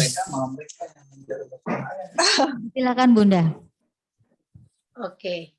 Jadi kalau saya mengatakan bahwa anak ini nggak sadar dia melakukan perilaku bullying karena ADHD-nya, tetapi kita bisa mengajarkan kepada anak kita untuk tidak melakukan itu karena sindroma ini bisa dibantu dengan cara mengajarkan perilaku karena memang kadang-kadang kalau lagi bergerak atau apa ya tanpa berpikir bahwa di sebelah kiri kanan ada orang gitu. Nah itu yang kadang-kadang merasa bahwa ini lingkungan merasa ini adalah bullying ya. Yang ini sekarang sebetulnya bukan kepada definition-nya. Bila anak kita melakukan hal tersebut, nanti dia juga akan tidak jadi punya teman. Jadi yang kita bisa lakukan adalah membantu membentuk perilakunya dia. Jadi kalau misalnya melakukan apa-apa itu dan bisa dilatih. Bisa dilatih. Sangat bisa dilatih pada batasan tertentu sesuai dengan kapasitas anak. Kalau saya dengan tanya jawab segini, saya kadang-kadang tidak bisa memprediksi karena saya tidak tahu tingkat ABK-nya itu di level yang mana, apa yang masih bisa dilakukan dan sebagainya. Saya sarankan untuk ke pakar, untuk kemudian lihat, untuk kemudian reforming atau membentuk lagi reframing perilaku supaya perilakunya bisa lebih oke, supaya masih bisa diterima di lingkungannya. Pada waktu dia menyakiti orang lain itu kadang-kadang tanpa sadar ya, karena dia nggak tahu, uncontrol. Tetapi pada waktu itu dilihat dari orang lain, itu kalau definition bullying kan kalau dia punya power lebih tinggi daripada ini. Kalau ini uncontrol, makanya harus kemudian betul dibantu untuk kemudian dia bisa diarahkan dan dialihkan supaya perilakunya bisa lebih diterima oleh lingkungan. Begitu Ibu. Oke, berarti Bunda Romi untuk yang ABK ini kita tetap harus minta minta advice lebih lanjut kepada tenaga ahli dalam hal ini mungkin psikolog untuk lebih bisa memfasilitasi framingnya ya Bunda ya. Iya supaya perilakunya bisa dibentuk karena memang ada keterbatasan gitu ya. Kalau tadi 3 unsur dari bullying itu kan ada lebih power dan sebagainya. Ini anak nggak ngerti, dia nggak tahu ada power lebih atau apa. Mungkin dia lebih karena refleks aja gitu. Tapi orang di luar nggak menutup kemungkinan melihat ini menjadi bullying gitu. Karena dia kan bergerak memukul, menyakiti orang lain misalnya gitu. Walaupun nawa itunya niatannya nggak arahnya ke sana. The first thing that you have to do adalah cari orang yang bisa membantu untuk kemudian mengarahkan. Saya nggak tahu, ada kadang-kadang yang perlu shadow teacher, which is nanti di dalam kelas dia akan dipantau, dibantu untuk mengarahkan perilakunya. Ada yang memang tidak, gitu. Begitu Ibu. Oke, baik. Terima kasih Bunda Romi dan mudah-mudahan ini bisa menjawab pertanyaan yang tadi Bunda tayangkan ya. Berikutnya ini juga ada yang bertanya, menarik sekali. Ini kaitannya dengan yang di dalam lingkungan rumah, Bunda Romi. Ada yang bertanya via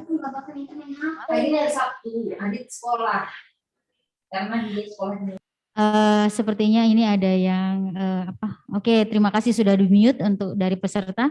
Saya lanjutkan. Ini ada yang bertanya Bunda, ini dari Zakira Usman. Ini berkaitan dengan lingkungan yang mungkin kejadian yang ada di lingkungan rumah. Bagaimana, izin bertanya Bunda Romi,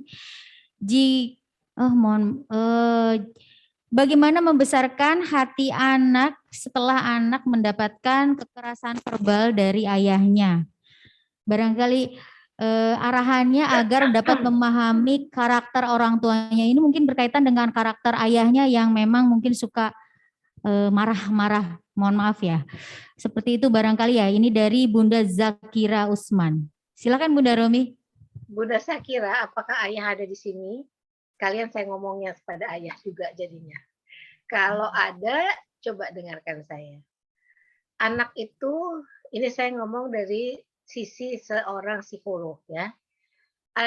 Anak itu adalah investasi orang tua yang paling luar biasa dibandingkan semua. Saya setuju tadi dari Penggadaian mengatakan emas, tapi kalau untuk anak itu investasinya di atas itu, ya. Kenapa? Karena itu adalah aset kita yang luar biasa. Pada waktu kita salah mendidiknya, insya Allah kita akan lihat seumur hidup kita sampai kita menutup mata.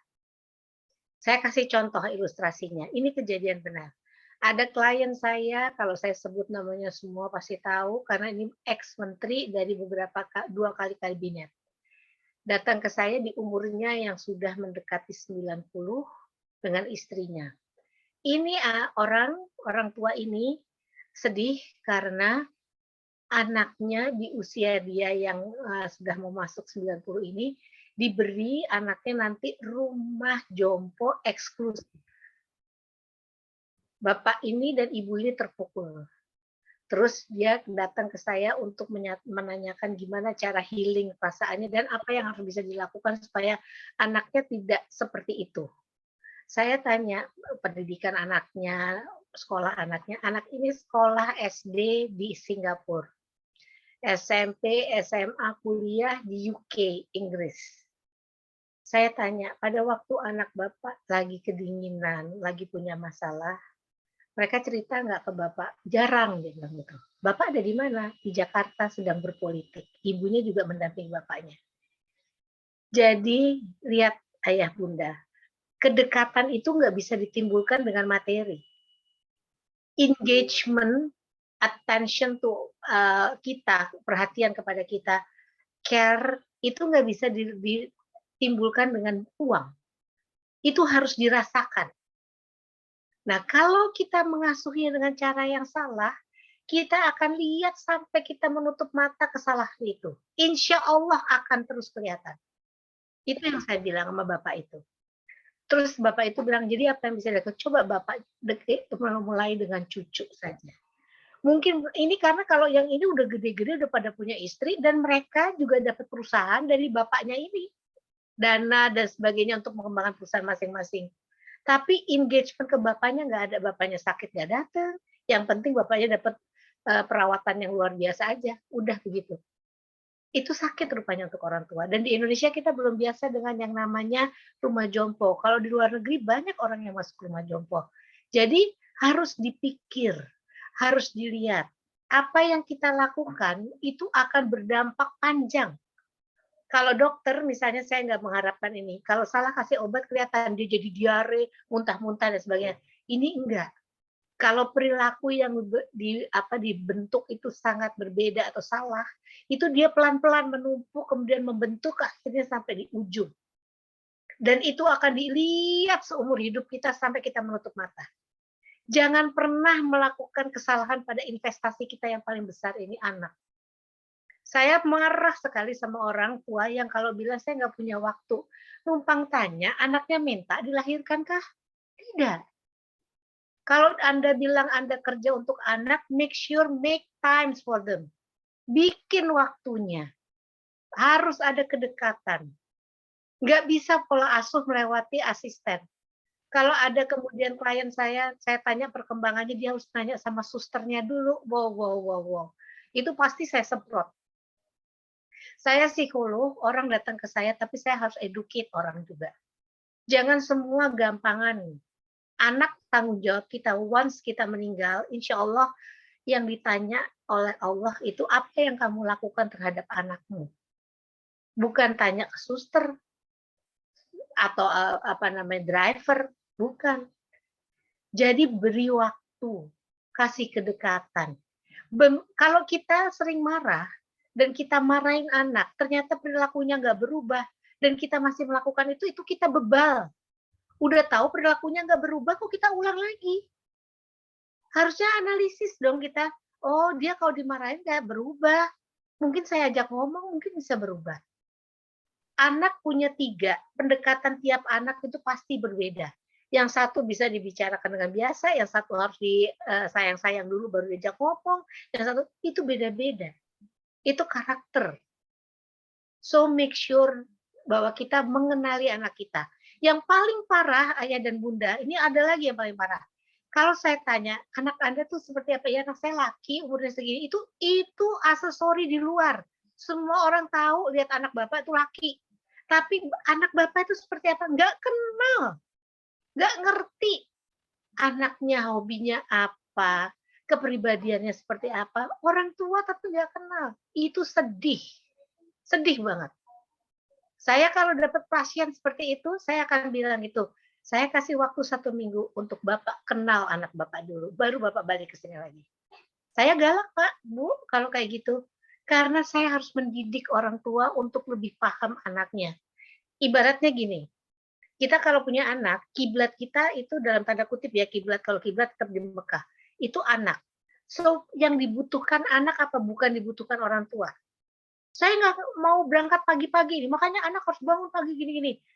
Terus pertanyaan saya, anak diperhitungkan nggak dengan umur sekian harus ikut sama bapak dan ibu yang harus pergi pagi-pagi seperti itu?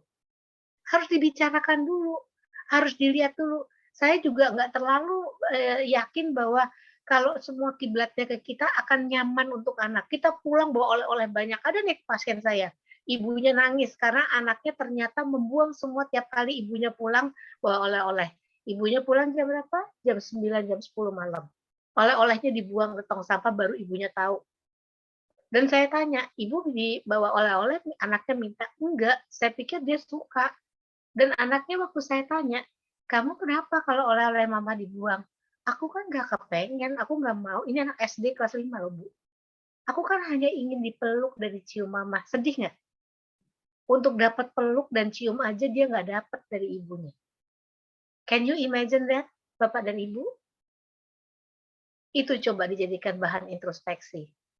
Kita hidup gak lama, tapi anak kita mungkin lebih lama dari kita. Kalau kita salah mendidiknya, itu akan terus kita lihat. Anak dimanjakan, dia gak mandiri, kita lihat terus. Sampai kita menutup mata. Gitu, Bu. Moderator. Ibu. Halo,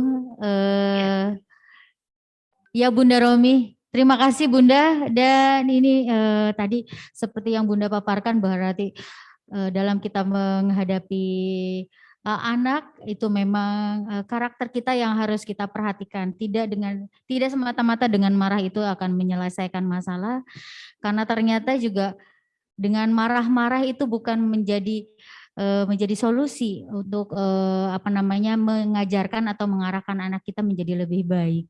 Nah, Bunda, ini ada yang sudah bertanya melalui raise hand juga, dan dia juga bertanya melalui chat. Barangkali mungkin pertanyaannya sama. Jadi barangkali saya akan panggilkan langsung kepada, ini sudah ada penanya raise hand, Bunda Winona Haifa dari kelas 8B.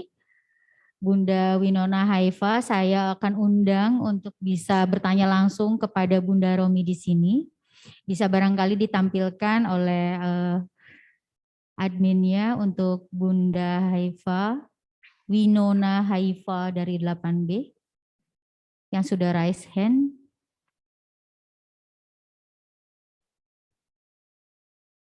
Nah, Bunda Winona Haifa sudah hadir di sini. Silakan Bunda Haifa bisa bertanya langsung kepada Bunda Roni pada kesempatan kali ini. Silakan Bunda. Masih di mute Ibu.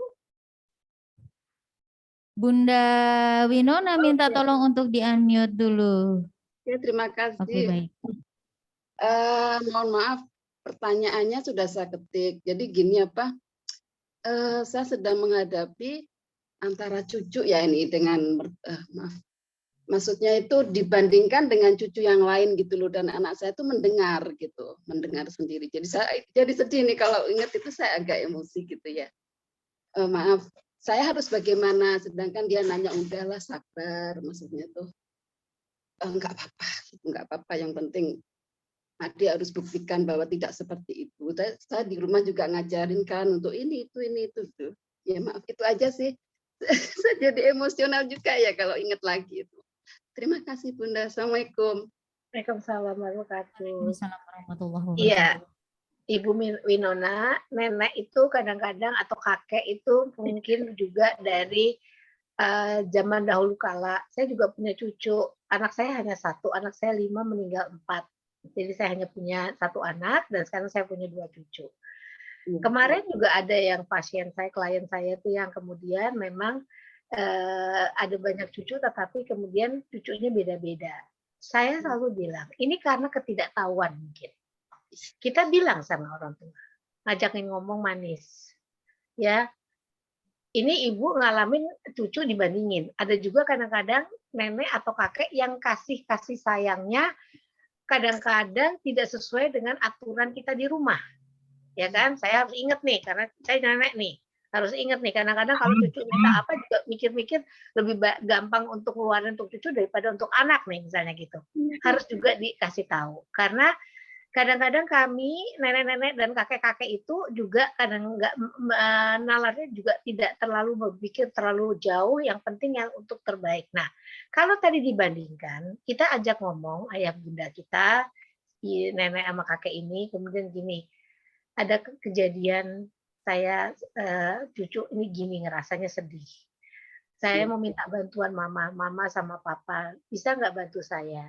Saya berharap dengan kata-kata sejuk, tidak marah, tidak menyudutkan, maka orang tua kita kemudian jadi luluh. Gitu. Tiap orang berbeda, tiap orang itu punya kelebihan kekurangan sendiri. Mungkin yang di anak ini beda ini, tapi insya Allah mereka tetap cucu kita, cucu eyang, cucu mama, sama papa, dan juga kemudian mereka sayang sekali sama mama papa. Karena anak ini juga bilang dia sayang sama eyang, sama mama papa. Tetapi kok merasa tidak nyaman karena gini. Bantu ya Ma, tolong saya supaya anak ini tidak punya merasa sedih kalau dia harus ketemu mama sama papa. Gitu, Bu. Dulu saya ceritakan sedikit cerita saya, Bu. Saya punya ibu saya meninggal usia 84 tahun. Ibu saya sayang banget sama cucunya. Karena cucu cuma satu-satunya. Itu kadang-kadang sampai apa yang ditugaskan di sekolah, anak saya nggak minta dikerjakan, oleh ibu saya dikerjakan oleh ibu saya. Meringkas apa-apa gitu, semua dikerjakan ibu saya. Sampai karena saya ngajar di UI, kadang-kadang saya nggak tahu, udah diumpetin. Jadi sekolah nih. Sampai akhirnya saya bilang, satu kali ketemu, lihat gitu, wah ini kan kerjaan ibu saya, anak saya tinggal nyalin nih. Terus saya bilang pura-pura saya dipanggil sekolah, Mas bantu saya dong, saya nggak tahu caranya. Saya bilang Laras nih di sekolah jadi nggak mandiri karena dia ternyata di rumah dibantu ya sama mama. Boleh nggak? Saya nggak menyudutkan. Saya tahu itu karena rasa cinta. Tapi saya bilang tolong ya bantu saya. Nanti kalau enggak, dia nggak bisa mandiri loh. Kasihan anaknya nanti di sekolah nggak melakukan apa-apa. Ibu saya luluh, Bu. Ibu saya itu keras sekali. Tapi karena saya minta tolong, please help me, akhirnya luluh gitu. Jadi bisa kita lakukan dengan cara seperti itu misalnya. Begitu ya Bu, moga-moga terjawab. Ya, Amin. kita ajak bicara dengan cara yang enak, ngobrol hati ke hati sambil bobo-boboan bareng sama nenek gitu. Mungkin bisa jadi lebih enak gitu. Terima kasih. Terima kasih. Terima kasih, Berarti Bu. untuk Bunda Winona, ya untuk Bunda Winona berarti karena Bunda Winona ini kepada ibunya ya, berarti kepada apa namanya nenek dari anaknya Bunda, otomatis mungkin yang lebih menjadi jembatan adalah Bunda sendiri ya. Tadi seperti Bunda Romi katakan bahwa cobalah dengan cara bermanja-manjaan. Barangkali dengan bermanja-manjaan memposisikan bahwa Bunda itu sebagai anaknya mungkin bisa lebih mengena untuk memberitahu kepada neneknya. Barangkali itu bisa menjadi masukan dan menjawab pertanyaan Bunda. Terima kasih Bunda Winona. Terima kasih. Dan selanjutnya nih Bunda Romi, mohon maaf nih saya akan bacakan karena ternyata pertanyaan yang masuk di layar chat kami ini cukup menarik dan banyak. Bunda Romi harap bersabar, pertanyaannya cukup banyak, mudah-mudahan waktunya bisa mengakomodir. Ini ada pertanyaan dari Bunda Gita Widya Puspa dari kelas 9B. Ini mungkin terkait dengan lingkungan sekolah Bunda. Jadi yang ditanyakan adalah bila ada guru yang dalam KBM-nya itu sering menyerempet ke arah-arah seksual yang akhirnya menyebabkan beberapa murid, terutama mungkin perempuan ya, ini menjadi tidak nyaman dan atau risih. Nah, apakah hal ini termasuk dalam tindakan atau perilaku bullying ya, Bu? Ini kalau misalnya pada ini ditujukan memang untuk satu orang atau sekelompok orang, ya misal bisa namanya bullying. Tapi sebetulnya terlepas dari bullying atau tidak, saya merasa kalau nggak perlu pakai contoh yang menyerempet, kenapa sih? Gitu. Saya mengajarkan pelatihan tentang pubertas itu di anak usia kelas 4 SD. Ya, waktu saya ngomongin tentang pubertas itu berhubungan dengan anggota tubuh maupun anggota tubuh yang paling intim untuk orang-orang tertentu, laki maupun perempuan saya pisah. Ini saya melakukan pelatihan itu benar-benar. Saya nggak pernah bikin itu jadi sesuatu gurauan. Saya bikin itu menjadi sesuatu yang penting untuk dilakukan atau hal ini harus hati-hati karena kamu harus melindunginya. Gitu. Jadi jangan hal tersebut mau guru mau orang tua dibikin olok-olok. Itu enggak baik. Sama sekali tidak baik. Saya nggak tahu, tetapi mungkin pihak sekolah harus melihat bahan ajarnya. Memang kalau kaitannya dengan anggota tubuh bisa diceritakan, tetapi tidak usah menjadi bahan olokan atau ketertawaan orang lain, gitu. Kalau saya bilang misalnya ini ada beda, misalnya mohon maaf payudara, gitu. Saya ajarkan caranya mencari bahasa ininya BH, Busteholder, bahasa Belandanya, untuk kemudian mencari nomornya itu seperti apa. Saya praktekkan dengan menggunakan manekin, ya manekinnya tidak saya telanjangi. Tapi saya ukur aja untuk mengetahui berapa ukurannya, cupnya berapa dengan cara melihatnya seperti apa dan sebagainya. Itu pada waktu saya melakukan training atau pelatihan tentang pubertas kepada anak-anak. Karena kelas 3 SD kadang-kadang sudah ada yang menstruasi, makanya kita harus menyiapkannya. Nah, waktu cerita, waktu ngomong itu kan betul-betul kegiatannya penuh dengan, tapi nggak usah dijadikan bahan tertawaan.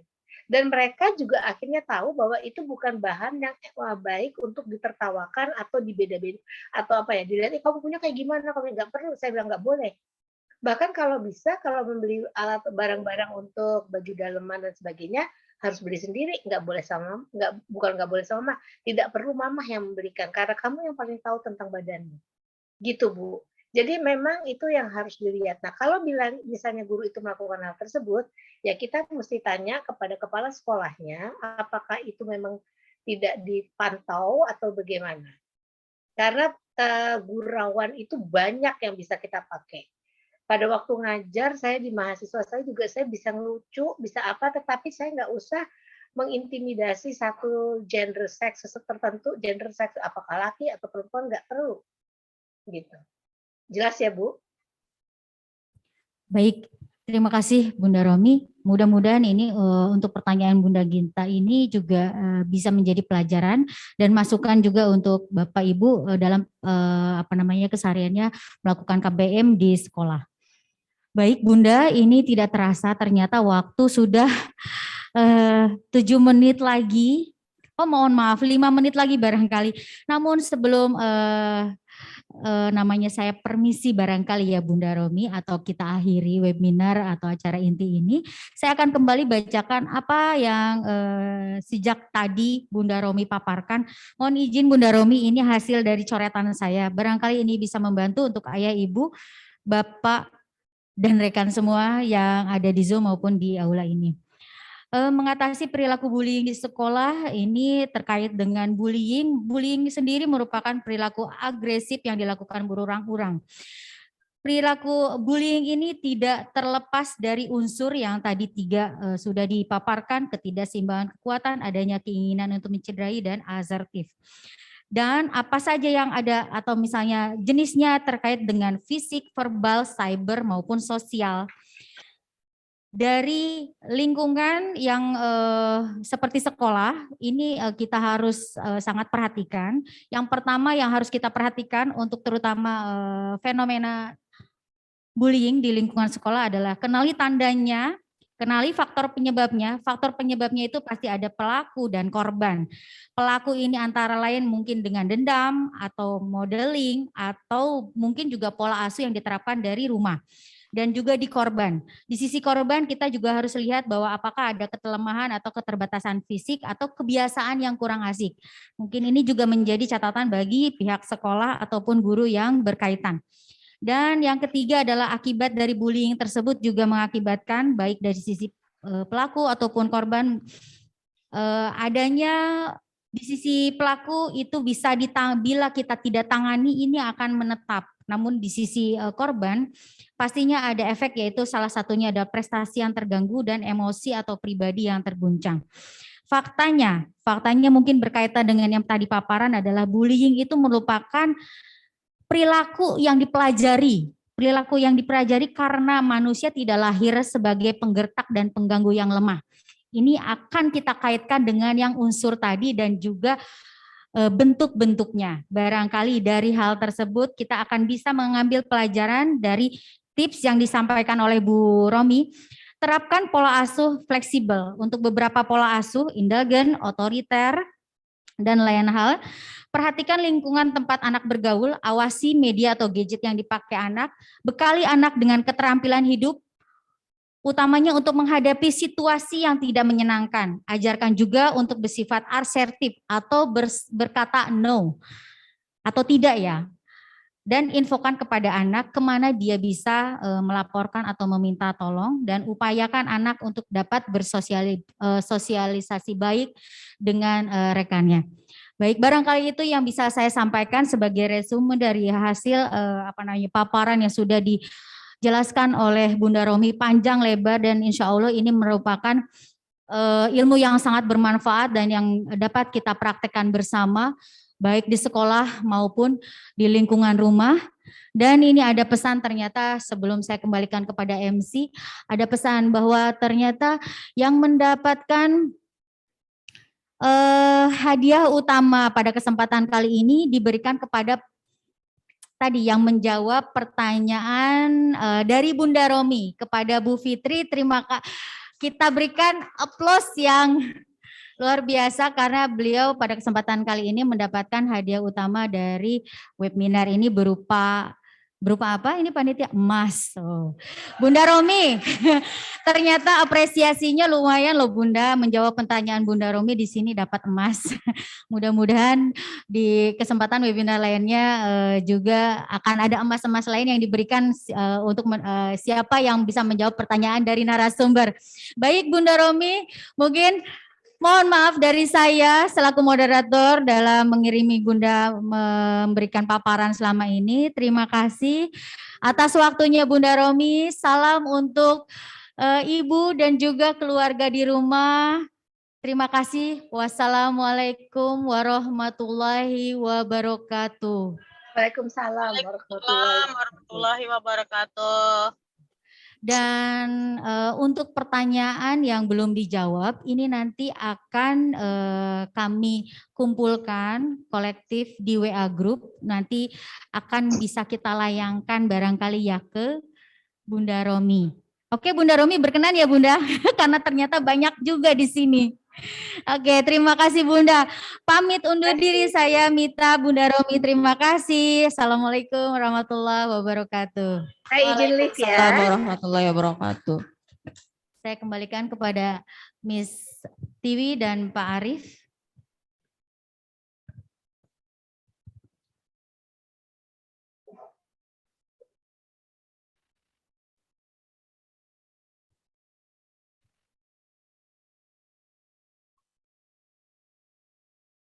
Terima kasih kepada Bunda Romi yang sudah menyampaikan materinya dan kepada Ibu Mita yang sudah memandu acara kita pada siang hari ini.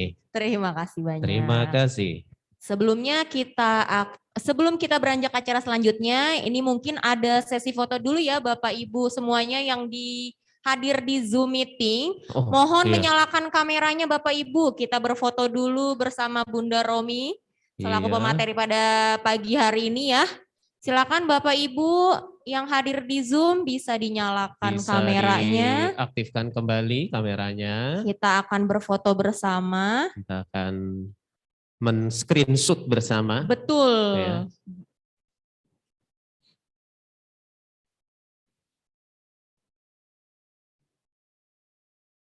Oke. Masya Allah. Masya Allah. Keren nih. Stay. Slide 1 dulu Bapak Ibu, Slide tampilkan 1. senyum terbaiknya. Bisa diberikan senyum terbaiknya. 1, 2, 3. Terima kasih. Selanjutnya untuk slide kedua. Boleh terus senyum aja ya Bapak Ibu yang di Zoom.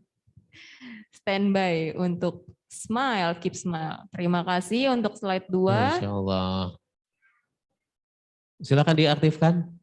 Masih Bapak, ada nih Ibu, yang ada belum yang dinyalakan. Ibu Lia Oktriani belum nyala Ibu. Iya.